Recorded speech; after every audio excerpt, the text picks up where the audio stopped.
What is going on, everybody? Welcome in to the Monday edition of Live with Fast Eddie Fear here at FTNDaily.com. Might have faked some people out with the Dream Stream graphic, but no, Eddie is here. I'm Zach Graham, A.K. Kawaisenberg DFS, alongside my good buddy, the man on the marquee. It's Fast Eddie. Eddie, how you doing? How was your weekend? We didn't really we weren't on stream together. We don't talk anymore. Yeah. And they say that's a bad sign in a relationship. I'm just saying we used to talk. Now it's just, pulling under the covers and pressure erection into me. But I've been cheating on you with Austin FC, and they were not good to me yesterday. That's what I heard. They were dirty. Yeah. My weekend was excellent. I got a haircut. Nice, looking sharp. Yeah, it's textured. Is what I'm so told. Not so feathery anymore. Maybe no. It's for that. It's the woman who does my hair, who is appointed by my wife, because I do not care at all for such things. And whenever she's like, "You need a haircut," and then I walk into a Supercuts and I'm like, "Shorter," and then I come home and she's like, "Why?" Anyway, it says that my hair goes straight and so it has to be textured, otherwise I get a very motorcycle helmet type thing going on. Yeah, people were gonna fuck up Bob Williams horribly. So they screwed it up last time and got remarkably bailed out. So Bob Williams has a lot of trouble dealing with Giannis, and for a big unsurprisingly, but Bob is just young and not thick enough for these guys, and so it is a bad spot for him. And I won't say randomly, but after having a fairly unimpressive game 1 and game 2 and not being significantly owned and playing 20 and 25 minutes or having 20 and 25 fantasy points, as it were, randomly got up to 43% owned last slate and goes the fuck off in his first, as he has potential to do. And we were talking about it. I didn't know he'd be that highly owned. So I was pretty ambivalent on Bob Williams. I was like, I think he's 20% owned. That's fine. You can get to Bob Williams. I think his time will come down, which it did anyway. He does not do well against Giannis. He's looked bad. I think he will continue to sacrifice minutes for Grant Williams, which he did anyway. And still ended up being 43% owned and had a great DFS game, all of which came in the first 6 minutes, but had a very bad basketball game. Giannis bullied him around a little bit. Was not 100%, though I thought he would play. Though Ime Udoka came out and said that he was fine. Literally used the word fine, so this is a little surprising. And I swear to God, one of the reasons they're doing this is they're like, we don't really want you out there anyway. I swear to God, if this is a better matchup for him, he's playing. They're just, you know what? Take a day off if you're not 100%. We are every 2 days from here on out. So these two teams leading into Saturday had the aforementioned 4-day break where they played Tuesday and then Saturday. We are now every 48 hours for these guys until the series is done. So for all those reasons, I think that's part of the reason. But having no Robert Williams would have been so good today. There was a chance he would have played injured. There was a chance he would have played 18 minutes. There was a chance he would have just scored what he should expect to in this matchup, which is a fantasy point a minute, and been 40% owned at $4,500 and 20 fantasy points instead of having better so yes, Robert Williams being out does suck. I will leave Marcus Morris and Jordan Poole rants and we'll do that. Let's do that after lock. We will. No, we're doing it before lock, but we'll do it on the second game. Okay. Well, speaking of the second game, I mean, that was the primary injury concern is still, I think, Ja Morant, the Time Lord being out kind of surprised us all in the last half hour or so. But Ja Morant, doubtful. A lot of debate on when he actually picked up that injury. I'm almost certain it was when he bumped knees with Klay Thompson. Sure. I guess the thing that I said earlier in the Discord when there was lively discussion this afternoon about it was I could see whatever happened to his knee becoming worse when Jordan Poole kind of grabbed it, which I thought was incidental. It's silly to make it purely binary. That's very fair. Because of the fact that and I know emotions were high based on his injury, based on the loss. But he tweeted, the broke the code thing. So I imagine that at the very least, it just did not feel good for Jordan Poole to incidentally pull his knee like that. But Ja Morant, doubtful. What do you think? Because there's another thing we were discussing about Ja.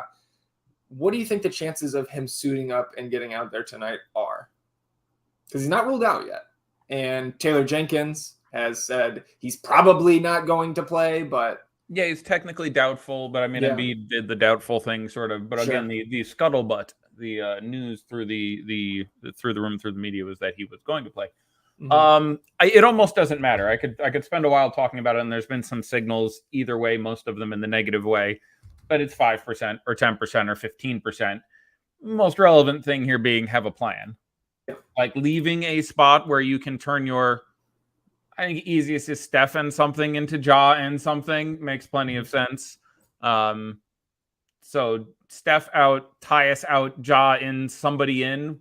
Probably your easiest translation. Again, Ja is how much more than Steph? Steph's 9.4. Ja, I think it's an exact $1,000 in salary there on DraftKings. Right. So if you want to do a double spot with Tyus, you're gonna have to leave some extra money floating around, which on a 2-game slate is fine anyway. It's not a critical issue if that doesn't necessarily work out perfectly. But yeah, I would say I would be surprised if they ran him in this game at this point. That would seem odd for me with the series being only half done. Like you give him the time to rest as opposed to.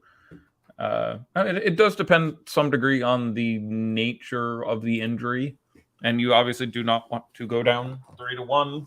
But again, and I have no knowledge other than what everyone's been looking at Twitter on all day. I would give 6-1 against him suiting up and playing. Sure. And it's an interesting question. We'll have warm-ups, so we'll have some sense 3 hours from now before that game starts as to how he looks.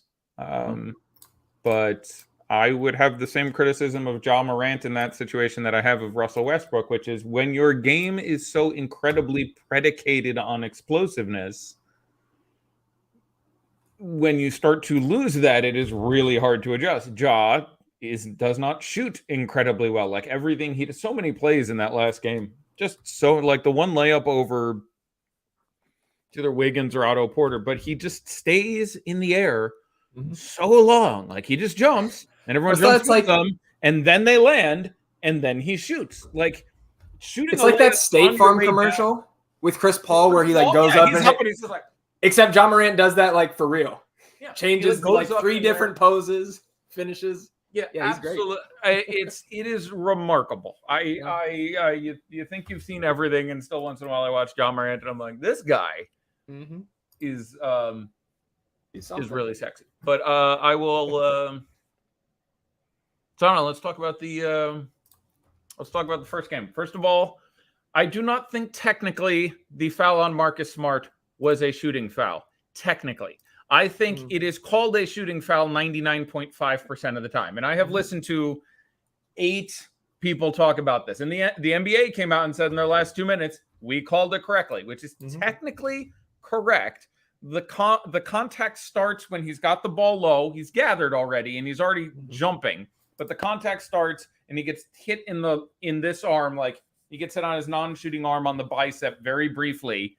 And then as Marcus Smart is coming straight the fuck up, Drew Holiday hammers him across both arms. This is not a rip through. This is not side. He is doing this with 4 seconds on the clock from like, the entire thing is they've put up the rules so that you can't be faking a motion to draw a foul. You can't fake the bullshit. And I think that's great. No more of that James Harden stuff. No jumping into people. That's wonderful. There's 4 seconds on the clock. He is elevating to take a shot, or at least reasonably fucking so. And there is very, very, very light contact.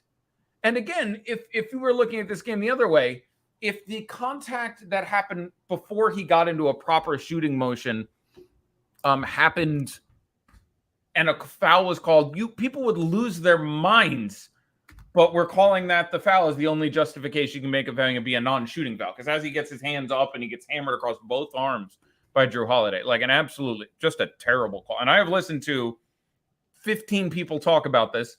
One person defended it in chat here. I don't remember who it was. One person I heard on the radio said, yeah, I think it was right that they didn't call that a shooting foul. And then there's like 16 other people who agree with me because like that gets called a shooting foul. If there's 30 seconds on the clock, if he's elevating to shoot that ball, or at least enough of a chance that that's called a shooting foul almost every other time. The only defense is like, well, he got brushed on the arm before he had the ball on the way up, and it's like, okay, but he got the ball up to here and got hammered across both arms. Like, so that was for reference. Just get that one out of the way. That's not nearly as bad as the Desmond Bain take. I'm taking everyone to fucking school on. But Easy B said he did that. Call him by name. Easy B, was it you? Yeah, you're fucking wrong. Like, I mean, I don't know what wrong means. I think you're technically correct. And the NBA said you're technically correct that the contact happened before he was vertical. But it wasn't any kind of rip through. It wasn't the direction of his feet doesn't fucking matter. He's elevating to shoot the ball. That is a shooting foul 98% of the time. And I listened to Hollinger, Duncan, Wiggins, Burke, like 11 people absolutely go the fuck off on that call. It was a bad fucking call. But that's fine. We get more basketball. I like the Celtics a little more in this series. I think it's more likely we get 7 now. I mean, how great is this? Yeah. Every series is as close as they can get. We're 2-2-2-2-2-1-2-1. Mm-hmm. We are setting up for maximum basketball, and some of these series are great. The first couple games weren't that impressive, I guess. That last game was obviously an all-time classic, but Boston-Milwaukee projected to be very close. How about the scramble off that missed free throw at the end in Game 3? Yeah. Unreal. Again, by the way, another time Marcus Smart was fouled by Bobby Portis. Marcus Smart went up, got the rebound, said the front. Bobby Portis hit him in the head and the arm. That doesn't get called. I'm not as upset about that one because that's very hard to see. There was literally 10 guys flooding the paint, and he's shooting through the air. And that was a hard one to see, but for reference, he was absolutely fouled there. My favorite take was someone on Twitter said, what was it? It must have been a Bucks fan, said Milwaukee with the stop at the buzzer to win the game. And I'm like, they allowed 3 offensive rebounds and 4 shots in a second and a half off a free throw. And if there was 0.2 left on the clock, they lose that, or Horford scores that. Like, I don't think you can give Milwaukee a lot of credit for that last 3 seconds. Yeah. But Marcus Smart, you got to give a lot of credit to. Makes the first free throw, and that is, you know how hard that is to do the miss, but you have to hit the rim. Factor, Jesus, that's fucking hard. He does that perfectly. Yeah. So, but great basketball. Yeah. Well, let's dive into it here. Okay. I'm looking at some of the Ime Udoka quotes, and he's literally saying Robert Williams is a little banged up, but he's okay. So, no. Yeah. So again, leaning into what you said earlier, where we don't really need you out here this series. Get healthy, I would. I mean, they would rather have him and be able to not load even more minutes onto Grant Williams and Al Horford, who were already going to play huge amounts of time. And do credit to both those guys. Someone in the chat before said, I believe I'm quoting this correctly, we need to have a conversation about how good Grant Williams has been at basketball and how he's a top 3 defender in the league. You're going to have to slow your roll on the second sentence there. He has been very, very good. He's a little more limited. He's very good. Well, even when I say that, he blocked like a Drew Holiday 3-pointer at some point in this game too, and so much. Like Grant Williams has been really, really good, and he's responded extremely well to the extra minutes they're throwing at him. So I didn't understand why Drew shot that ball. I know the play you're talking about, that little step back. They had it cleared out for him, and he didn't even make an attempt. To get past him and get into the paint. Yeah, there was some bad I mean, not Klay Thompson bad with, Jesus, Klay, I know you're feeling yourself, but use the shot clock or stuff. Like, once in a while he makes a one-legged 3-pointer and you're like, oh, nice one-legged 3-pointer. But a lot of the time I'm just like his shot selection, woof. I know Steve Kerr, who, again, I'm a big Steve Kerr fan, but I have an issue with about 15 things he's doing in this series. One of them is not pulling Klay Thompson aside and being like, oh, Klay. The fuck is that? Because he keeps taking terrible. Yeah, I think he's a little bit shook at the success of Jordan Poole and the frustration. It's more the frustration of him not being able to be Klay Thompson. Yeah. I don't think it's impossible for him to get back there in the future as soon as the beginning of next season. But just with the multiple huge injury, it's tough for me to talk. I'm getting the feedback here. I'm sure it'll go away in 20-30 seconds. I can hear myself. Hold on, let me get a didgeridoo out. Yeah, I mean, we've seen it with plenty of other guys. Paul George is kind of the example A in that sense, where like snaps his leg, comes back the next year, not the same guy. And then the second year is back to another reason Kevin Durant is incredible. You short memory people, like, oh my God, Kevin Durant's playoffs last year. Just if you get bored before you, like, I'm not saying he doesn't deserve a line of shit for this year. He absolutely does. Oh my God, last year Kevin Durant in the playoffs. That's all I'm going to say. What a goddamn performance. Yeah. Especially at the end, where obviously they went out in that second round series, but like the way that the Nets should not have been in some of those games, and they were in all of them. Obviously, foot on the line was the difference at the end. If his feet were the size of your feet. No, I mean he was. I don't know how big your feet are. I was gonna say if his feet. They're definitely not Kevin Durant size feet. I was about to say if his feet were the size of my feet, which his feet are bigger than mine, but I wear a 15. He wears an 18. Okay. I'm not sure that would have been enough. That's like an inch and a half. Gelner's asking us before. Let's dive in here after this question. Who do we think is the most under-owned player on this slate? It's a great place to start. It's probably going to be Drew Holiday, but I'm going to take a minute. Yeah, and that's kind of been the theme with Drew throughout this series in tournaments, especially on DraftKings, is that he's been coming in, between 11 and 19% in the first 3 games. Maybe he got over 20 in that last one. I think he was 28 in the last one. Like he got, and that's still too low at 8K in a 2-game slate. Yeah. You could argue, like, all right, so he's the most under-owned overall. There are players who are going to be under-owned today because they're coming off like Tatum, I presume, will lose a significant portion of his ownership from last slate. Now, he was pretty significantly owned last slate, but Tatum is going to lose a lot of ownership after having what is fair to say an embarrassingly bad basketball game. But last slate, his price was so high that he was already only 19% owned. His price came down, but most people's price came down just looking at DraftKings. So, not a great matchup, though no one really in the playoffs anymore has what you would call a great matchup. But anyhow, the guys who I think are under-owned, and then I'll come back and give you a finalist, are Drew. It'll be interesting to see how much Dillon Brooks holds. I suspect Dillon Brooks will be under-owned relative to where I think he should be. He's going to be fucking owned, but I think maybe it should be even more. But that's sort of a conversation. Herm says he thinks that Tatum was low owned last time out. I was not on the stream. That was he was 20% or something last time out. Okay, but I mean he was 10 flat. 10-4. I'm trying to remember. His price was a little bit more, but he's going to be there again. He has not had. He was 10K. He has not had a good game this series by his standards. He's had a couple that didn't kill you in DFS. I was at 1 that didn't kill you, right? 42 in game 1 wasn't getting it done. Yeah. So that is still very, very low for someone with the ceiling he has. I wish I could tell you I see some systemic changes. Like there isn't. In a way, there isn't a ton to talk about here. Under-owning Rob Williams was half of what I wanted to talk about in this game because he was legit bad. And I will look, but I'm sure his plus. I've rewatched the game. I haven't restatted the game in a while. Let me find it. But I have a feeling his plus minus was fugly. Worst on the team, -13. The other starters were -4, -10 for Smart, who also did not look good. +2, -5 for Tatum. -13 for Bob Williams in 23 minutes. So, that was a real thing. Also notable, if you look at plus minuses in this game, Giannis with his 42 points, 12 rebounds, 8 assists, 2 steals, and 2 blocks, -2. Interesting. Yeah, that's. I don't think that means fuck all. They're not going to take him off because it doesn't have anything to do with anything. But ironically, the bench really had a nice sequence there. And Giannis, in the massive amount of time he had on the court, actually netted out a -2 in that game, which is interesting.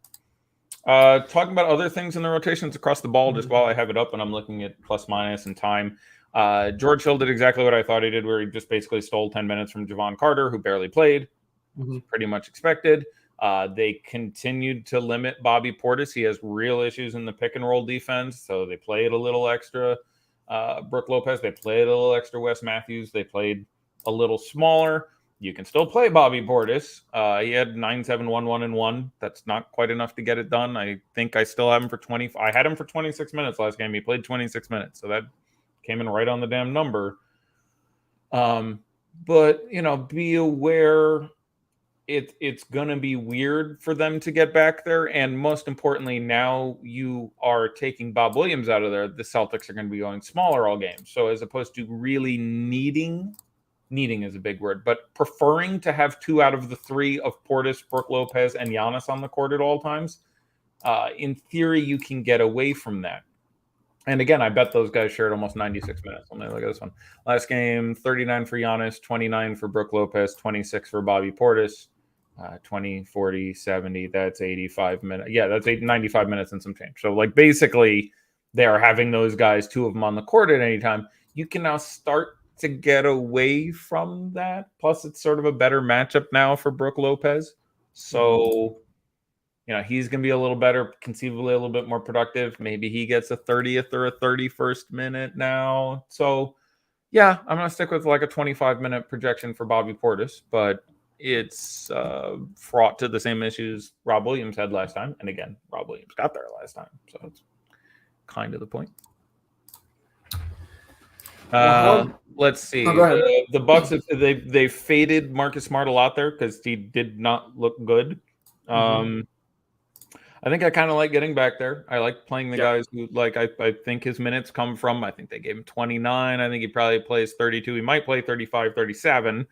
Those are very possible that he picks up some of this extra time that is being ceded by Bob Williams, and they end up going small more, and they play 3 guard lineups alongside Derek. And there's a lot of different ways they can go there.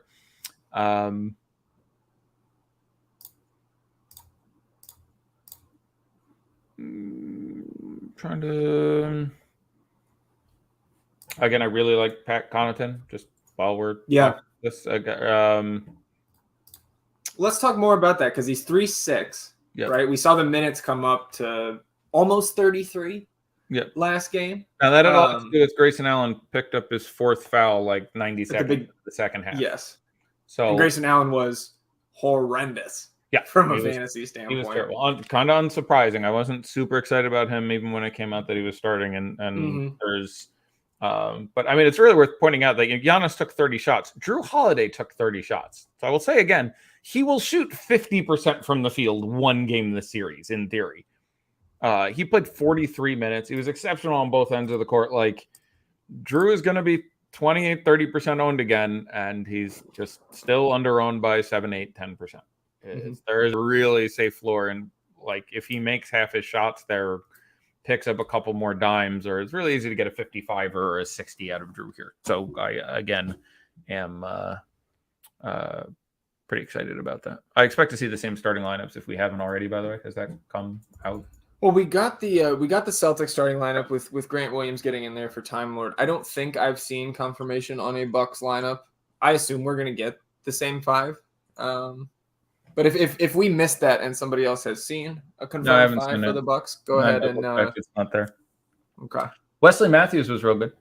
I don't get to say this real often. He was not good at fantasy. He was very, very, very good defensively. He was chasing around Drew and chasing around chasing around Jaylen Brown for a couple of times. He handled Tatum a couple times extremely well. He's been the Tatum stopper this series. Yeah, pushing through screens. He was, what was his plus minus? But it was exceptional. They were really good. They pushed his minutes. He played 32 minutes and had the best plus minus in the game on either team. He was a plus 11. He was really good. He had 8 fantasy points in 32 minutes. Hey, 8.5. Okay. Was it 8.5? I'm eyeballing it, but so you can't do a lot with that, but it is relevant when you're looking at other guys' minutes on this team, and so it has something to do with Pat Connaughton, where one of the ways Pat Connaughton can get there is Wes Matthews being kind of shit too. And you were close. They both everyone in this game had 4 fouls. The Bucks starters had 4, and 3 fouls. So there was significant foul tension going around, and Grayson Allen did lose minutes to Pat Connaughton there. So really love Drew, I guess, is where I was just getting back to there. But sorry, go ahead. Just a couple questions coming in the Discord relevant to this game. Brenton was asking, would you play Drew with Giannis? And for me, had a similar question earlier. I think it was from Josh. I'm fine pairing the two. If I'm going to pay up for just two guys in this game, it would be Giannis and Jalen for me. But I have no aversion to pairing Giannis and Drew in the same lineup. And there's probably enough value where you could get both of those Bucks guys and Jaylen Brown, or maybe even Jason Tatum if you're full game stacking the first one here. Yeah, I am like the placeholder I built has Jalen, Holiday, Grant Williams, Horford, and Brolo in it. Okay. So I'm 5 out of 8 on the early game now, which I think is the one I want to lean on. I think just sort of spoiler comment. I do think there is a chance that the Grizzlies get worked. Now, I know 20-5 or whatever the fuck the number was without Ja. That's clearly a part, but they did just lose by 30 with, John Morant out there. So it is interesting if you played the game. It would be really interesting to see if you played these games a million times without Ja and without Dillon Brooks, which one is more important. I shit you not. Dillon Brooks, having a guy who can be competently defensive out there is amazing. Like the 6 days ago, the Suns set the record in the history of recorded playoff NBA basketball for the most efficient shooting performance. Mm-hmm. And the Warriors beat it 2 days later. That was the most efficient. They shot, I don't even know, a true shooting of whatever, and shot 70 whatever. Like just went. They shot in this game. It was they were over 90% from the, like they had a 50, 60, 90 game as a team in the playoffs. Like simply a remarkably effective and efficient game here. And that's got a lot to do with not having Dillon Brooks out there, who is one of their most competent wing defenders against Poole, Clay, Steph. I'm not going to go extremely well for you. So you're taking Ja out and putting in Tyus Jones, who is a moderately better defender. You're getting Dillon Brooks back. Okay. So maybe this game stays close and slows down in pace. Whenever you slow down the pace, by extension, you have a less likelihood of a blowout. If the games go to 100 total points as opposed to 250 total points, blowouts happen much less often because there's just fewer possessions differential. But I do think that there will be a lot of owner. I think there will be a lot of ownership on the second game, and I kind of prefer getting on the first one. Now, Ricky was asking if we could talk about Grant Williams versus Tice. Obviously, Tice, dead stone minimum, 3K, center only. Grant Williams, of course, getting the start. I vastly prefer Grant Williams to Tice. I agree. And there is starting lineup. They are starting Grayson Allen again, so same lineup for the Bucks. There you go. I have him for like 2.5 times the minutes, I think. Maybe slightly more. I would have him for triple almost. Yeah. I think Tice. All right, so your minimum on Tice is 48 minus Horford, where you just Horford's going to start at center. Horford's going to play 30. He played 39 minutes in that last game, I think, right? Mm-hmm. Which again, do credit to him and do credit for the Celtics being fucking intelligent. You don't need him to play more than 20 minutes in the regular season. You had young bigs you were schooling. There's no reason to run your old guys into dust during the regular season. Keep them warm, then deploy as necessary in the playoffs. And again, I say the fact that the Giannis Antetokounmpo's existence in the universe we occupy is a greater than 50% chance, 50% of the reason that Al Horford is on the Celtics now. Again, similar to the Marc Gasol, Joel Embiid thing. It was just like, that guy can fuck him and he's affordable. That's fine. We'll take it. You alone could win us a series. And he alone may win them a series. Like that's, and I love it when it turns into that granular and that much of a chess match between those guys. But your downside for Tice is 8 minutes. Like there's a chance Al Horford starts at center and plays 40 minutes. All the minutes at the 4 go to Grant Williams and Jason Tatum as they go small, and Daniel Tice plays 8 fucking minutes. They don't want to play Daniel Tice. They only played Daniel Tice when you had Bob foul trouble and whatever, and he made it out for 2 minutes in the last game. I want to say, and was not terribly good. Picked up a foul and a turnover in those 2 minutes, if memory serves. Like he was. So, I think your upside is Obviously there's some 1-2% chance he plays like 24 minutes. Mm-hmm. Foul trouble obviously can get you a lot of way there, and Horford and Grant Williams are going to do a lot of time guarding Giannis. That guy can stack up some fouls on you. So outside of foul trouble, I think he's pretty desperate. Like I have him projected right now for 13 and a half minutes. Yeah. And I have no idea, 11 fantasy points or something. I don't think I don't want it in one lineup. You can do it. It correlates negatively first with Horford, then somewhat with Grant Williams and Jason Tatum. But I think Grant Williams is a stellar play. I think Grant Williams, stellar is a big word for Grant fucking Williams. But I have 37 minutes and 24 and 3/4 fantasy points. He costs 4,300. Like, they are not, he is fouling out or playing high 30s in minutes. There are no options anymore here, kids. Like, and he's been great. So, I on a 10 scale, I would have Daniel Tice at a 7. Like, he's a reasonable play. It's a 2-game slate. That's where we've got him in the ranks. Yeah, and I would have Grant Williams at a 9. I don't think he quite gets a 10 because it's Tyus Jones is your best value play on the slate. Spoiler alert. Sorry for burying the lead, everyone. But Tyus Jones is your best value play on the slate. And then there's a lot of guys who have a decent argument for second. And among those is Grant Williams. He's a really, really strong play. You can play him alongside anyone.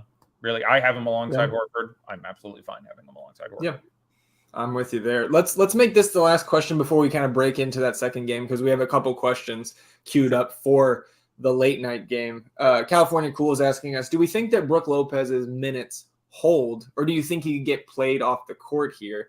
I think the minutes hold in the upper 20s. We saw Time Lord's time. His minutes were somewhat muted last game, as we already discussed. And Brook Lopez, just the nature of his game, I don't think he's really getting played off the court here to the tune of like teens in minutes. I guess I could see 22 to 24, but I think they want him out there. Yeah, they want him out there. His rim protection is just outstanding. We will talk one of these days about the improvement. Him and Giannis at like interchangeable at the rim. Like it is a nightmare for them to. And again, if you look, this wasn't terribly relevant for DFS. If there's a reason to like the second game more than the first one, it's the fact that the first one is literally one of the best defensive battles we've seen in the NBA in the playoffs in 15 years. It's been one of the best, maybe not the best, but like both these teams have an offensive rating of like 80 in the half court. Like they're just shutting each other the fuck down. Now they have offensive ratings that are very, very good when they can get out in transition. And the Bucks' slightly better ability to do so ended up being sort of their key to winning in that in game 3. But I will say I can envision a scenario in which Brook gets played off. And that is where the Celtics do absolutely commit to a small ball lineup, which can have Horford, and they just go 5 out and just try to bomb the shit out of them. So in that way, you're going to have so you'll have some correlation between a negative correlation between Brook Lopez and Derek White, for example. So in theory, they don't make the best pairing as the guys you would be likely to see out there on the court next to each other. But I actually have Brolo for 30 minutes. Like I like Brolo quite a bit. He projects just fine for me. So I like getting. I assume he projects pretty well if you got him for 30 minutes there. Yeah. He's my like number 11 overall play. I have 30 minutes and 25 and a quarter fantasy points, which kicked up slightly when Bob Williams went out. The rebounding upside goes up a little bit. So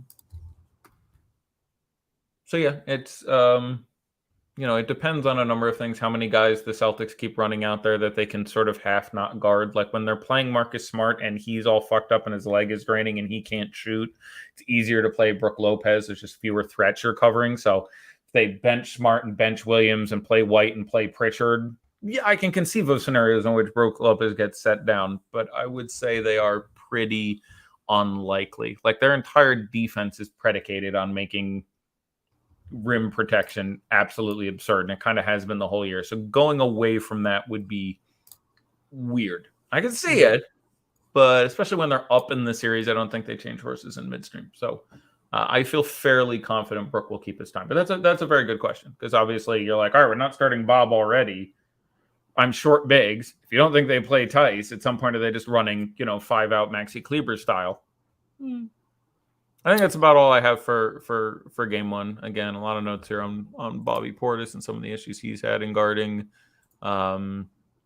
I can tell Shazam was asking about the projections. I actually am in conversation with Kyle Murray, the opto extraordinaire himself. Apparently, the FanDuel projections are the only ones that are updating on his last update, Shazam. So he's in the weeds. There's Marshall jumping in. Shazam, put a message in the chat if you want for players you're curious about, and I will rattle off because I actually have everyone done. I just did another batch on Drafkings. So if anyone needs them, to say Drafkings projections for player. And I will run them out free of charge, apparently, for those of you on YouTube.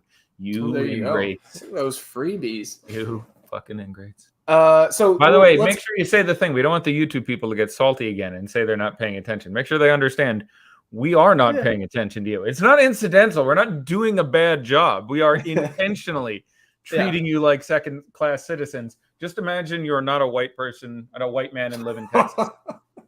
That's you in the YouTube chat. There you go. So we have a couple of questions jumping into this second game here. Let's do it. Josh was asking, as a last man in I guess he stacked the first game, do we prefer Bane or Draymond? And my answer there is Draymond. I need to know who you have. Like, I really, you need to have Dylan Brooks or Jaren Jackson Jr. if you're going to play Draymond. You need one of those three guys. This game, like, they may get horribly crushed. I don't know if they do. Like, again, they've played really well without John. They're getting back Dylan Brooks. And they can put up a defense, and the Warriors will not, again, have, like, the most efficient offense in history, probably. So there's a number of ways this comes back to earth. But for me, that's Bane if I don't have if Ja is not playing and I don't have Jaren Jackson Jr. and I don't have Dylan Brooks, then for me, probably Draymond. But I need one of those guys who I think can put up a real number. Like your Memphis exposure cannot be Tyus. Sure. Well, let's just kind of get into the Grizzlies as a whole here. Again, we're assuming Ja Morant listed doubtful, assuming that he will in fact sit out tonight. And you mentioned you want to have one of Bane, Jaren Jackson, or Dylan Brooks. Dylan Brooks, my favorite of the three, to no surprise, I'm sure, of Dello or Josh. But I mean, the guy leads this team in usage with Ja Morant off the court. But interestingly enough, his usage, it doesn't change that much with Ja off, or at least in the 25 games that Ja missed this season. I believe Brooks appeared in 20 of those 25. Right, if not right. But this guy's going to come in. He's going to, as long as he stays on the court, again, foul prone, just less so compared to his teammate Jaren Jackson in the front court. Yep. Dylan Brooks is going to take 20-plus shots tonight. He's 5'5". I think Desmond Bane is going to come in higher owned.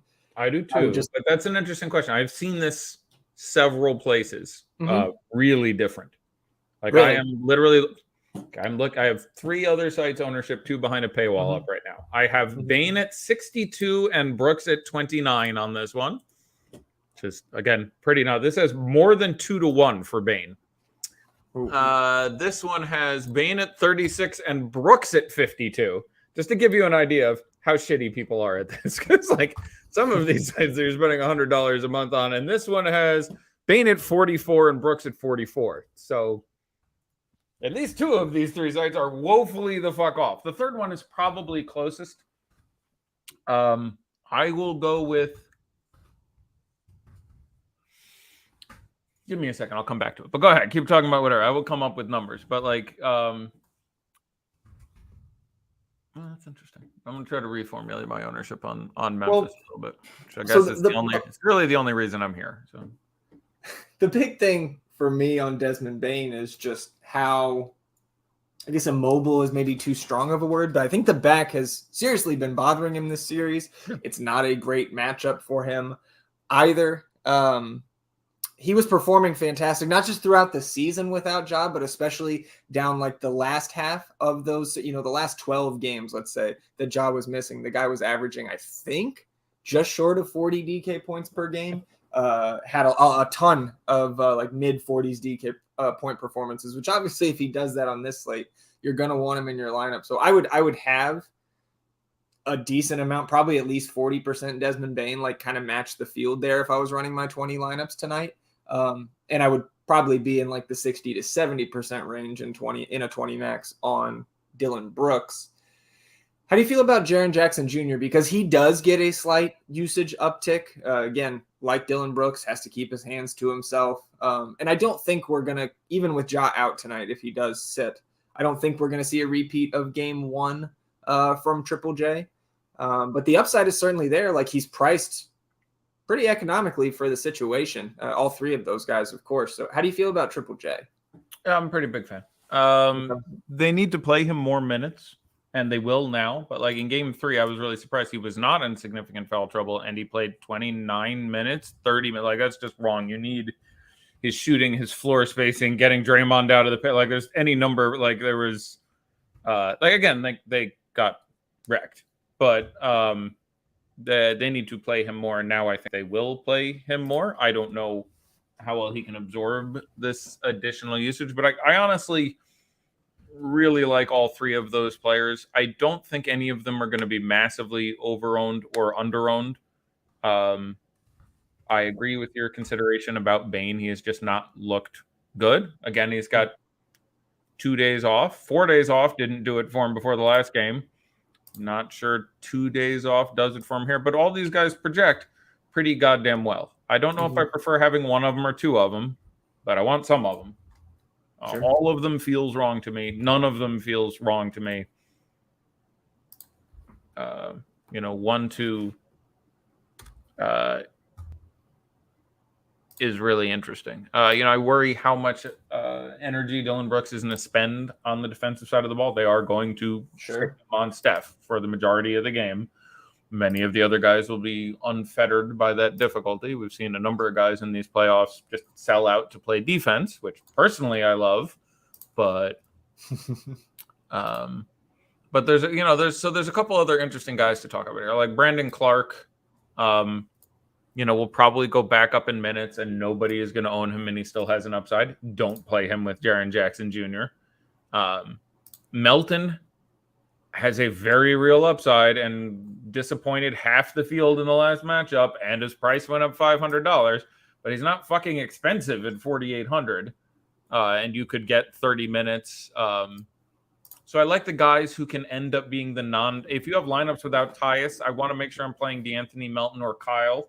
Playing slow-mo, Kyle Anderson, much like he did with the Spurs of San Antonio. I don't know if you know this.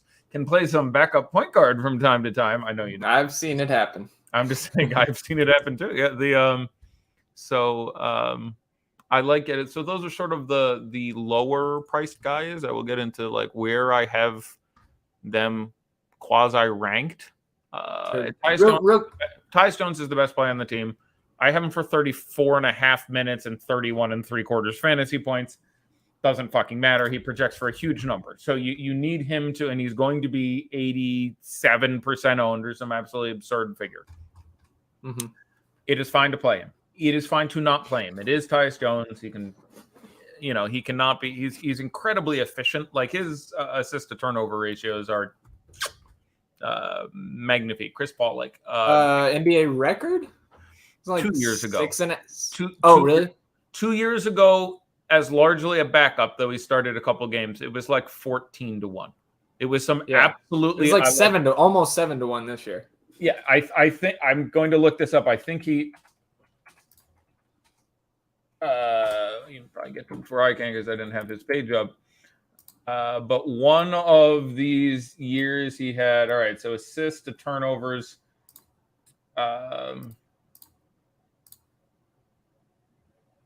Let's see. So this year he's more than 7-1. Year before that he was more than 5-1. Year before that he was more than 5-1. Year before that he was back at 7-1 again. All right. So apparently I'm just out my ass with whatever I'm talking about. There wasn't any 14-1. Maybe that was the number in the middle of a year, or I don't even know. But yeah, he's on 324-46 this year, which is slightly better than 7-1. 7 times 46 is 322. So he is 2 ahead of a 7-1 ratio of assist turnovers, which is. I hope his younger brother gets there sometime. Really? That'd I didn't know nice. that. I don't know. Is it Trey? Trey, yeah. He's Trey. I had no idea Trey and Tyus were bros. Really? I didn't know. I see it now. Yeah. They have the same barber. I can't believe I didn't know. I can't believe I didn't know this. Yeah. I had no idea he was his little brother. This all makes sense now. I hope his brother gets there someday. He's got some learning to do from Tyus. He's young. Quick question that Nilo fired in, and I told him we would get to here before lock. He wants to know how high you think Daniel Tice gets owned here, and then Skyline was asking for a Tice projection. So point projection and then ownership projection. I have Daniel Tice for 13.5 minutes and 11 3/4 fantasy points. I do not think he gets massively owned. I think he will end up being owned 11%. Okay. I it's low double digits. Like he gets owned, but not to an extent that I think playing him is unreasonable. But he'll Rimback alert. Oh, he says, bruh, you have to have been sarcastic there. Talking about Trey and Tyus. I swear to God, I don't know if he's talking about that. How did I not? I don't know. At least I don't watch anyone. He's got to be talking about that. I don't watch anyone else's coverage, and I frequently have the announcers off. And Trey and Tyus aren't guys who get talked about by the announcers that much anyway. So, like, I don't do the... Yeah, I know Rolo and Brolo. Thank you. Okay, go ahead. Have at me. You're kidding me. Cody Zeller and Tyler Zeller are related? Marshall Plumlee and Mason Plumlee were brothers? I had no idea. Their last name is Jones. There's a couple Joneses, guys. Okay, It's a good 1v1 here from Josh. Brooke Lopez or DeAnthony Melton? Stay tuned for like 9 minutes, Brent Beck. I'm going to bust Zach's ass about Marcus Morris. What was the question? Josh was asking Brooke Lopez or DeAnthony Melton. For me, I need to know. I am not falling for this Grant or Robert Williams shit. See, I'm not falling for that, Brent Beck. I immediately want to let you know, no. James Earl Jones is not their grandfather. That's also a lie. Fuck yourself. Stop. That's a good one by Doug. That is very good, though, by the way. Yeah. Kyle Anderson and Chris Anderson are also brothers. Oh, Birdman. Also, the best Harlem Shake. So I'm sure Josh is sitting here like, fucking answer my question, fellas. Okay, do it. He says mostly stacking the first game. Sure. And the question is Brooke Lopez or DeAnthony Melton? Grayson and Tony Allen. Boy, you could come up with two more different players. That's excellent. Okay, one more time. He got me with Grayson and Tony Allen. I couldn't think of a good, funny one, but hey, both guys think they're first team all defense. The question was Brooke Lopez or DeAnthony Melton. I need to know the rest of the team. Yeah, he said mostly stacking the first game, and then he added he has Tyus and Dylan Brooks, so it would be Brooke Lopez for me then. Although I will add, I'm fine playing 4 Grizzlies tonight. Yeah, I think 5 is still too much. 5 is too much. They're still too deep to go that hard, I think. Yeah, and they're not. I was about to say they're not ridiculously thin. Like they're out jaw. They're getting back Dylan Brooks. That minute's pretty close to averages out there, kids. Like DeAndre and Michael Jordan. Yeah, sure. That was pretty clear. Let's see, 3v3 here from P-Buck on Yahoo. Draymond, Tatum, and Jaylen Brown, or Al Horford, Giannis, and Melton. I would lean the second one. I would lean the second one. You're getting 2 Grizz in mind? Yeah, I think in my placeholder I have Ryan 2. Bowen. I have 2. I have Dylan Brooks and Tyus. I don't think you fade Tyus, but it's not crazy. It's honestly where we think the ownership gets. I think it starts with an 8. I think it should start with an 8. Like I think he's appropriately owned. Like and I would have 100. I think if you told me 100 to 0, I would bite it and be like, yeah, okay. It is really hard for him to disappoint here. The absence of other effective value, et cetera, et cetera. Mm-hmm. How many minutes do you have Tice for? Again, I have 13.5. Oh, do I had 16 when we started. I now have him at 14 through 2 extra minutes to my boy, Derek White. I like it. Doug Dubs, does your placeholder use every dollar? I believe mine used every dollar. Hold on. We'll save it so I don't lose it at lock. Let me take a picture. I remember my placeholder used every buck. Every buck, you got to be careful. You put every Milwaukee buck into your lineup. No, not every. It does. All right. So Doug Dubs and I have the same placeholder. Wow. I don't know if that's good or bad, but it's again, I spend a minute on one lineup, but it helps me feel out the process. But I use all of my DraftKings currency. So if you haven't yet duplicated that lineup, it's it does everything I want. So the process. Well, we are under 4 minutes here until we get to lock. So fire any last minute questions into the Discord. I guess not last minute. Anything else we didn't get to? Let me see. Other things we can get to. No, don't Steven Adams again. Xavier Tillman's can still start and play 15 minutes. He got a lot of blowout time there. I don't think he's out of play, but I'd probably rather Tice, and we know how I feel about that. So I would rank him at like a 6 for Xavier Tillman. You need injuries and stuff, but he's in play for that reason. He can pick up steals and blocks and stuff. Like, he's not crazy. No, Jordan Poole is not the second best player on the Warriors. Sorry, I don't care who said this. No, he is at very best the third best player on the Warriors. There is no universe in which Jordan Poole is a better player than Draymond Green. He's not a better player. He's not more valuable to the team. On either end of the court, even. He's not even a better offensive player for what this team does. But, like, you can get... If you have to replace Jordan Poole with Damian Lee, the damage is so much less than you have to replace Draymond Green with, like, Juan Toscano-Anderson or something. Like, it's not even... Like, it's Steph, 50 miles, Draymond, 50 miles, and then we can have a current form Klay Thompson, Jordan Poole. Maybe he's pulled into third, but he's not within a... Sorry, someone was telling me they heard that on the radio today that the Jordan Poole is the second team, and it's like, well, no.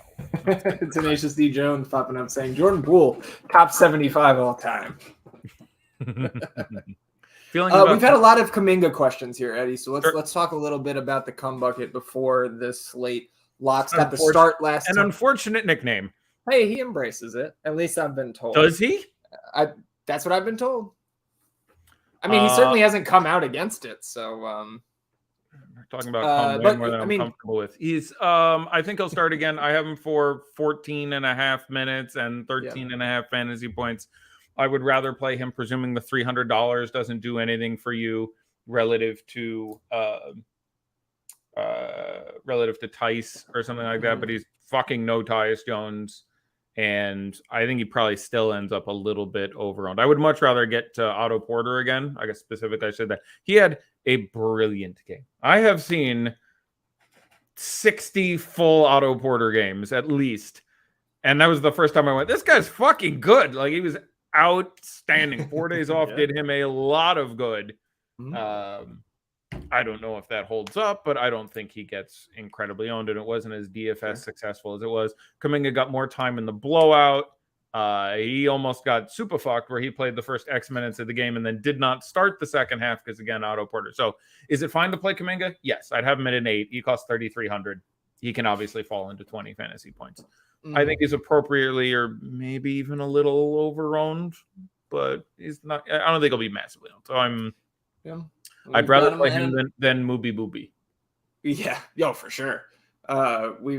We've got him at an 8 in the ranks. I would just say to those who did not watch the game or check out a game log, he scored 12 of his 18 points in the last 5 minutes of the blowout.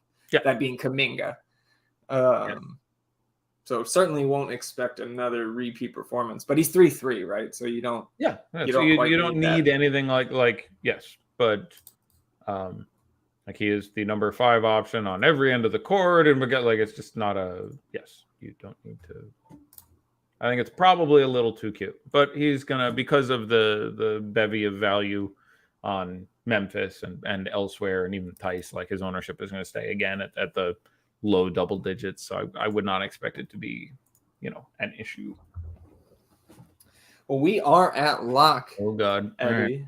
So I will go ahead, pull up ownership for the main DraftKings tournament here. And as I do that, remind everybody, if you're tuning in, catching us for free on the YouTubes, maybe you came here from Twitter. It's fine that you catch us for free. We do this happily for the people. But you can make us even happier by coming over and joining FTN Daily. I've got some information here, Eddie. I was kind of flailing a little bit more than normal last week doing these reads, and kind of hinting at the diamond package that we rolled out and not really knowing exactly what was going on. I got my shit straight today. Diamond package, now the only way you can sign up for FTN Daily. It's monthly or annual. Monthly is $49.99 per month. Excuse me. I didn't have my shit all the way together. $59.99 monthly for FTN Daily. The Diamond package, though, gets you access to the optimizer and all the premium tools, rankings, projections, etc. for every DFS sport that we offer here. Are you muted? I think you muted yourself. Oh, man. You got to reset your sign. You might have been shadow muted. I'm not sure, but you are, in fact, muted. I can see it right here, and I can unmute you. Oh, I can't. Your mic is disconnected. So you kicked out the... As Eddie reconnects his mic, I will let everybody know. Again, you can get $59.99 FTN monthly diamond package here. Hello. There he is. And the annual, I believe, is $499.99 for the full year. But you can get 20% off either of those packages by using the promo code BEANS. Promo code BEANS gets you 20% off. Got that going for everybody. So, again, you get access to NBA, MLB. I believe NFL is going to be the one package. Once NFL rolls around, that's going to be a standalone package. And everything else, WNBA just tipped off this past weekend. Josh Gross, Walt Waddell, the best WNBA team in the industry. I know esports, Javi, all those guys over there. NASCAR's going every week. It's the golf season. Sorry. What's that? Apparently the YouTube chat is coming back at me. I looked at the chat, and Jordan Poole is a far better offensive player than Draymond Green. This guy is a moron. Green can't even shoot a 5-foot shot. Poole has been the Warriors' best offensive player in the... I can't see the rest of it, but this guy is... There are some things as passing and setting a screen and being the secondary ball handler, but you're... Sure, the only thing that matters to being a good offensive player is making a 5-foot shot and field goal percentage. Yeah, I know. I've seen. If you took Draymond Green off the court and replaced him with, I'll use Juan Toscano Anderson, but you can have Nemanja Bjelica or any of the replacement players. Yeah, versus if you took Jordan Poole off the court and replaced him with, let's say, Damian Lee or another just barely on the team, or Moses Moody, you are far worse off as an offense without Draymond. Not even getting into as a fucking defense, but as an offense, the team would still be worse. And if you would care to spend some time, Brandon Katz, if that is your real name, investigating the numbers here, you would find out that the on-off would support that theorem. But yes, the Golden State Warriors have a brilliant goddamn system and 3 rings, and it has a lot to do with the fact that they have guys who do incredible things off the ball and whatever. So yes, Jordan Poole looks better dunking a basketball than Draymond Green. But no, I am not a moron. Well, I may be, but not about this particular detail. And let's go, Brandon. Okay, this is Brandon Katz. Yeah, Jake commenting on Brandon Katz's presence, as I was going to say myself, but Jake beat me to it. He said, this guy is hilarious. He's been here for like 2 weeks, just throwing shit out, getting very angry. We're not acknowledging him. That's fine. I enjoy our kid. Like, you throw rocks at the boy on the playground, you think it's cute. So I accept your affection, Brandon Katz. I don't feel awkward about it. I'm glad you're coming back every day.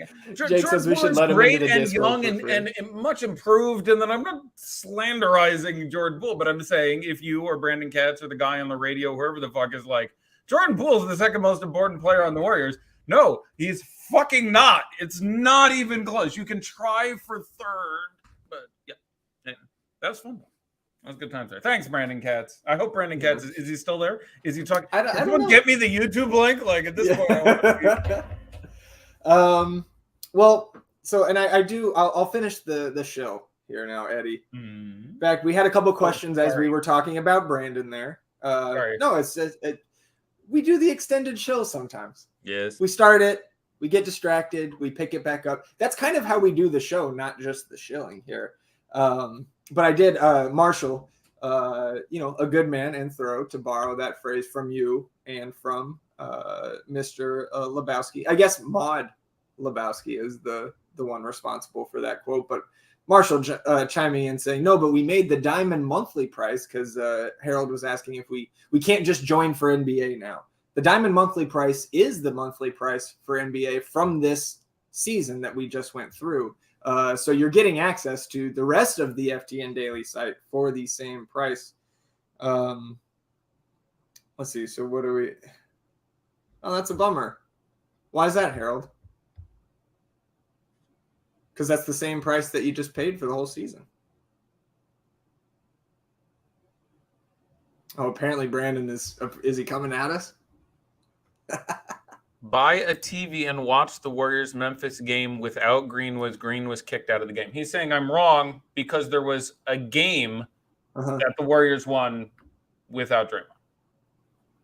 I cannot defeat your argument. Chewbacca is a Wookiee from the planet Kashyyyk, but he's living on Endor with some Ewoks. This does not make sense. And if this does not make sense, you must acquit. I have been defeated. I have been hoisted on my own petard, as the Bard would say. Clearly, that one game where the offense functioned without Draymond means that, yes, I am wrong. Jordan Poole is... I wonder if Brandon bought a TV and watched the Warriors go from the number 1 seed 20 games through the season to battling to keep the 3 seed by the time Draymond got back. I'm sure that was just his defensive presence. I'm sure it wasn't. Don't worry, look, Brent, it is an advanced take. Okay, I'm not giving you shit. If you're a casual guy who watches basketball, most people will not look at Draymond and go, "Boy, that guy is really greasing the wheels." But there are a number of players in the NBA who do not put up offensive stats and are incredible pieces through setting screens, through off-the-ball movement, through executing the offense, to being a decent secondary ball handler when Steph is out, to just knowing the other guys, where Jordan Poole's skill set on this team at this time is much more replaceable than Draymond's. I'm giving you every bit of benefit in the world. I would expect most people to look at this and be like, Jesus Christ, Draymond looks like Donkey from Shrek and sort of flop, like, Dirk didn't look that good either. But anyway, they're having a lot of fun in the chat right now. Oh, they are. I had to share Jake with the best comment there. I want to be fair, but there was a reason I offered the comment, is because if you're just watching basketball, you're like, look at this guy is great, and Jordan Poole has looked absolutely great. That's very fair to say, but yes, if you pulled Draymond out, even on, and that is setting aside the original argument, which was Jordan Poole is the second best player on the team. Fucking no, when you count defense, like really fucking no, but marginally probably not on offense. I do think it's an arguable point. The Warriors were far better offensively without Green than with him in the one game I cannot do the one game. If you just like buy a TV and watch the game, do you know how many games in these NBA playoffs I have not seen every minute of? One. I was going to say 2. I did not. No, it's 1. I have not seen every minute of Game 3 of the Warriors and the Nuggets. I have seen every other minute of every game, and most of them twice. So fucking no with buy a TV. I have a lot of. You know how many monitors I have here? Fuck your TV. I have 5 monitors within 6. But I do think it is an arguable point. But Jordan Poole's skill set is much more duplicable than Draymond Green's skill set. And on this team right now, that he's much more easily replaced. It also has to do with who else you have on the team. They don't have a guy to do Draymond, but Draymond. They have a lot of guys who can kind of do what Jordan Poole is doing. He's better than them, which is why he gets minutes over Damian Lee and Moses Moody and whoever else. But you're not casual, you bet professionally. Not well if you don't understand the making. Like, I don't want to argue with this guy via intermediaries. Like, I'm not even looking at the YouTube channel and putting it in there. I think it would be an interesting debate to have. I don't think it is a huge difference. And I'm not even 100% certain that I'm exactly right. Like, if you played all this out for a million series and a million playoffs and the regular season, whatever, and you have the exact staff they have right now, how good the offense would function if you lost Poole versus how good the offense would function if you lost Draymond, I don't know. I'm not sure. Not having that incredibly vibrant third threat on offense is going to hurt you in a lot of ways, being fair. I suspect I'm right, and I could regression analysis and look at some data and try to prove it later. I won't hold up the show any longer, but agree to disagree is fine. But I am a moron about many things, of which I will demonstrate one very soon. But no, I don't want to get the guy's ass, because I generally appreciate the guy who, like, one of his arguments is stupid. They were good in one game without him. That's a dumb argument. You know what I'm saying? Maybe you're a professional sports bettor. You're not a professional debater, because that's the definition of a bad argument in small sample size and whatever the hell. But yeah. So anyhow, there's talks Morant may play tonight. So, well, Curry was hurt, dude. Brandon says, "What is?" I think he's saying to you now that Curry was hurt during the period of time also that the Warriors descended. Even the sample size of the 10 games with Curry without Draymond and vice versa is I am relying on the eye test limit, but I will yield to you. I'm not sure. I would be fascinated to get 100. This tool won't read the comment because he knows it's wrong. I have read none of your comments, but other people are taking your comments and posting them in the chat. I have read every one that I have seen. So this one, Brandon? That was Brandon who said, which one? I'm saying it's on the screen now. If you look at Poole points per game, his player efficiency rating, his usage rate, and watch his game, he's been far more valuable than Green. Okay, his points per game, the relevant statistic would be the team's offensive rating in a vacuum plus or minus each player. Okay? Poole is going to score more points. I did not say and would not say Draymond will score more points than Jordan Poole. That was not my point. My point would be the offense would be more efficient, turn the ball over less, and generally have a higher efficiency with Draymond in versus having Poole and all else being even. So, and again, I have watched it. There literally are fewer minutes in the NBA that Jordan Poole has played that I haven't seen. I've probably seen more than half of the minutes the guy has played. I'd have to guess. It'd be close, but I've seen hundreds of minutes of the guy play. He's very good. And again, if you turn Steph and Clay into me and Zach, then yeah, you really need Jordan Poole out there because you need someone to go out there and get a fucking bucket. But when you have two of the best three other shooters in the history of the sport out there, the third guy who can get buckets, and again, he has a much better drive game than Clay at this point, and he's got a better finishing game than Steph sometimes, who Steph can finish really well, but doesn't get to the basket as much as he used to and is more inclined to dish. Like, there's a lot of variables here. But yes, he's got some fine stats, and he's a very reasonable offensive player. And again, I think the correct answer would be you could really argue that you want to lose Clay before either of them at this point would be another very interesting question. But Eddie being a tool has nothing to do with this basketball knowledge. Thank you. Wait a minute. That's fair. Oh, man. Well, all that to say this, Brandon, you can use promo code BEANS, sign up for FTN Daily, get in that Discord. And, did that come through? Can we can continue. Can you? Yeah, I mean, I heard the first one you did before you went in a few minutes ago. Oh, man. You've shown kind of that you've had the couple, the thumb. Well, cracking your knuckles is just air bubbles. But yeah, I've broken. I mean, I played basketball for 30 years. I'm not suggesting that Brandon, that's not at you. I'm not saying my ability to judge the Warriors offense is based on my YMCA game at all, just to be clear. But it's the reason my fingers are all fucked up. But no, that's just fucking. Oh boy, Eddie. Air pockets. Yeah. I just we have about 10 minutes before I got to jump in. Oh shit! I got to get into my rant, but go ahead. Oh yeah, I was just gonna. Yeah, I'll pull that up.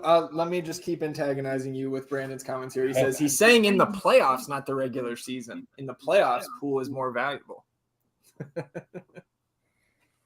Like I don't hate that as an argument. There are in my opinion players who are they're regular compared to Draymond. I'm not saying I love it. I disagree with his conclusion, but hold on. His one game sample argument is just a bad argument. There's no way to be right because it's be like that's Chewbacca is a Wookiee. It has nothing to do with what we're just like in this one game. I don't care about these 26 minutes. Like that has nothing to do with anything. But this guy is a better regular season than playoff player. Is a relevant argument. Now you're on, I think, the wrong side of it versus the guy with 3 rings. Shazam said channels air from head into knuckles. That was good. No, I appreciate the guy making an argument. And again, he's talking about these playoffs. He's saying in these playoffs, in which we are looking at 8 fucking games, Jordan Poole has been a more valuable member of the offense than Draymond Green. A, it certainly appears that way. B, I'm not sure you're wrong, but it is much, much, much closer than it looks like. And the points per game has just not a lot to do with it. Like you look at some of the guys with points per game in the playoff, that doesn't mean like you just have a guy who takes a lot of shots, even if they're not necessarily efficient. You know, like one of the reasons Dillon Brooks is not a good basketball player overall is he's fucking inefficient on offense. Guy averaged, I have no idea, 20 this year probably. Mm-hmm. He's not good because he's constantly shooting at really low efficiency. The reason Russell Westbrook is not good anymore is because he is inefficient. The team scores fewer points per possession when he plays for 4 years in a row. The backup is always better. You want anyone running point but Russell Westbrook. Why? Because he doesn't do what a point guard needs to do. You got to make the team score points. So, and again, Jordan Poole has been fairly fucking efficient in a number of games here. So, you know, there's all DFS questions about like how productive he is and other things. Kenny was in here saying again, let's get a source on that because we had the discussion earlier. He may play. He's not ruled out. But yeah, we need a source on that.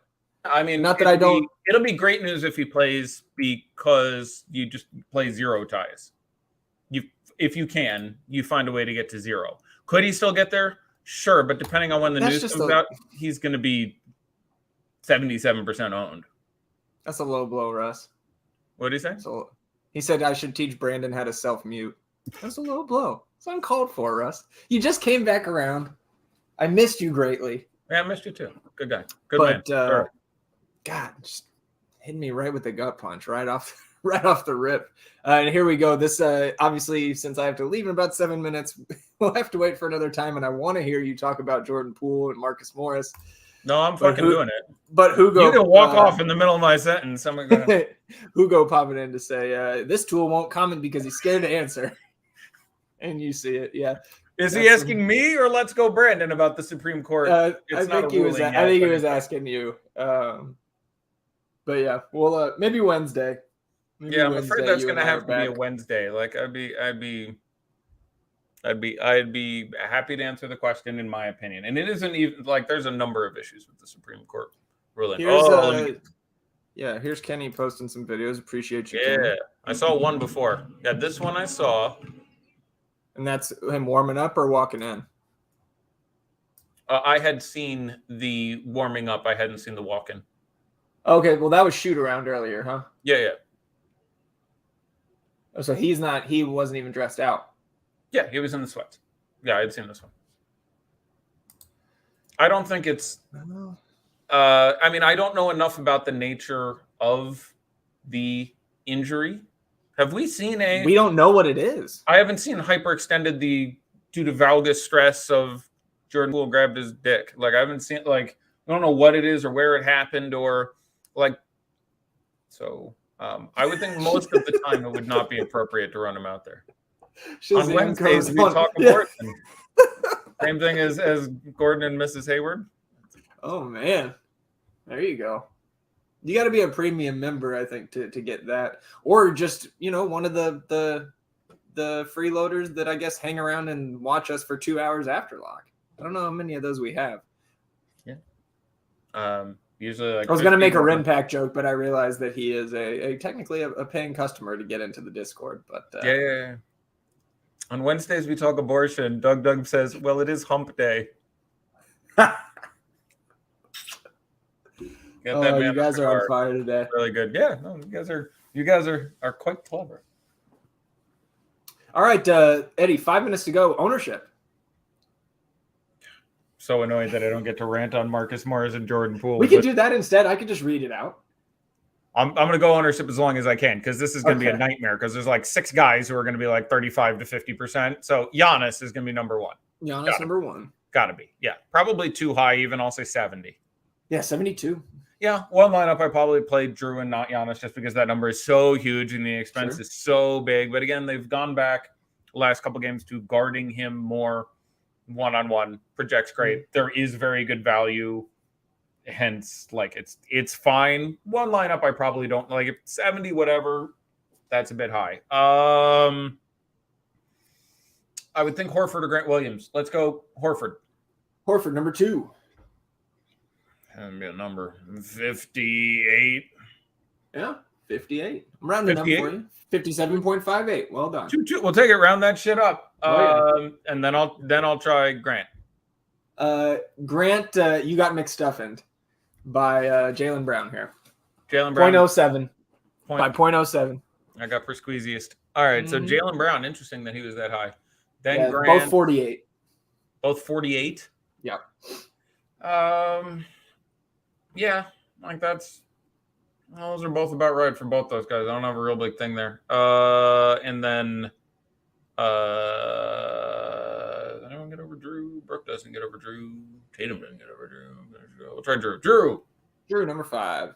How high? 41. Ooh. Yeah, people that's like the Drew. Wrong again. That's just a bad call on me. Like, don't get me wrong. I still like him absolutely at 41. But I thought he was going to hang out. Like, he was 29 last time. And I guess took 30-odd shots, so it was more transparently obvious, the upside. I didn't mute myself, did I? So I touched the microphone again. No, you're good, so you're good. It's a little bit like that. Eddie, did you know that Draymond Green averages 7 points per game and Poole averages 24? I can't argue with that. Those are facts. Those are facts. Those are stats. Chewbacca is a Wookiee from the planet Kashyyyk. He's hanging out on Endor with some Ewoks that are like 2 feet tall. This does not make sense. You must quit. All right, you want me to read it out from here? Yeah, do it. Top 5. I completely lost it. Brolo 34, Pat C 28, Jason Tatum 27, Marcus Smart 20. Tatum 27, nice. Tatum Smart 20, both still a little bit low. Though Tatum all the way up to 27 is notable. What's the total ownership here? So I think I saw people prognosticating before the second game would be more owned. I don't think so. Grant Williams, more like Ulysses S. Grant. What's wrong with Ulysses S. Grant? That's the 18th president of the United States of America right there. 417.7. Yeah, I was about to say it got over half. Let's do presidential trivia. That's fun. No? Grayson Allen 11.5, Bobby Portis 10.5, Daniel Tice 7.5. So half of what I thought he would. Less than I had 11. I think I said, but that's even a little less than I thought. Derek White 6, Wes Matthews 3, Time Lord 2.24%. We appreciate. Hey, look at that those bonus. of you who played themselves. 2.25 from. That's a lot for a guy who was ruled out 90 minutes before lock. Everybody else sub 0.56%, led by Peyton Pritchard there, and again 417. I don't want to give Brandon too much shit because I'm not certain he's he acted like he said I was a moron. That's not very nice, Brandon. And I'm not a moron. I have very good arguments behind what I said there, but I understand him disagreeing with I think I know what I'm talking about, but I'm wrong plenty of the time. I make 1,000 factual. Sure. I like this more than this is a week. I'm wrong some number of 100 of them, so I don't mind him disagreeing with me. You've been wrong 29 times at least this season. Yeah. See, there you go. Right. This can be the last comment here for Brandon. I'm sure we'll see him on Wednesday. He says Draymond Green doesn't set good enough picks to make up for the fact that he averages 17 less points per game in the playoffs. LMAO. He's laughing his ass off. He's really I've tried to meet him halfway. I've tried to be civilized. It's not just about picks, and I would encourage you to look at other things like, I don't know, offensive rebounds and assists, and there's any number of other stats there and how the offense functions with him on being able to guard 92% of the players in the league. Well, no, I'm not getting into defense. I did not make it about defense. Although there is a relevant statement that the fact you get into better, like I don't know how much you can say, you get into better offensive situations when you have Draymond Green picking up 3 steals and blocks in the game, which tend to lead to a greater percentage of fast breaks, and like there's all kinds of interesting data we can put in. But that's fine. Draymond Green doesn't set good enough picks. He does not set the best picks, by the way. He does a lot of things extremely well, setting screens. He's got his awareness is outstanding, and he can function for the team in a lot of ways. But actually, his pick setting is better than fucking Jordan Poole. But that has a lot to do with size, and that's not Jordan Poole's role on the team. So there's a lot of things that, like, you know, saying, like, I could argue with you and be like, Draymond Green gets more offensive rebounds. He's 3 inches taller, 60 pounds heavier, and plays 2 positions down. It doesn't really, like, I don't think that's a very good argument either. So we will agree to disagree, but I appreciate anyone who's willing to make an argument. Absolutely. And we appreciate Brandon and everybody else tuning in tonight and any other night here at FTN Daily. A couple comments from the chat on our way out here. Hugo says, guarantee you that Brandon thinks Greedo shot first. And then JJ Frick, our buddy Josh, getting into the Triple H spirit, saying Grant Williams more like Can't Williams. Milwaukee up 5, just under 2 minutes to go here in the first quarter. I will be back tomorrow, I believe, with Alex Blickel, our good buddy, and a hell of a professional golfer. Eddie and I will be back Wednesday to break down these same 2 games. So I'm sure we'll divert into Jordan Poole conversations. And, we're gonna divert into fucking Jordan Poole and Marcus Morris, and yes, I'm sure we'll talk abortion after lunch. Literally order of stupid opinions you can have. Number 3, literally the dumbest things I've heard in the last couple of years. Number 3, Jordan Poole intentionally injured Ja Morant's knee by balancing himself against his back and pulling his knee out. Number 2, Donald Trump won the 2020 presidential election. And number 1, Marcus Morris intentionally stepped on Luka's foot that one time. There's literally no reason to think it was intentional other than it's Marcus Morris, and like 94 reasons to think it was clearly accidental. I'm going to give everyone homework. Hold on, I got to find the video. I'm going to drop it in the chat. This is like a better angle to look at, but there you go. There, you all have homework. We're going to discuss this on Wednesday. We talked about Brook Lopez's rim defense. He just sent Daniel Tice to the fucking shadow realm right at the rim. That's like he needs to spread the goddamn floor. Like Tice is in. We'll see how long that lasts. Yeah. All right, everybody. I'm getting pinged by my podcast co-host here, so I'm going to jump, and we'll see you all tomorrow. Appreciate you tuning in. Eddie, it was fun as always. Again, remember, promo code BEANS. Get 20% off that diamond package. All right, that'll do it. For Eddie, I'm Zach. Good luck tonight, everybody. Ricky Geiger, good to see you in the chat here at the end. As always. Let's get these beans.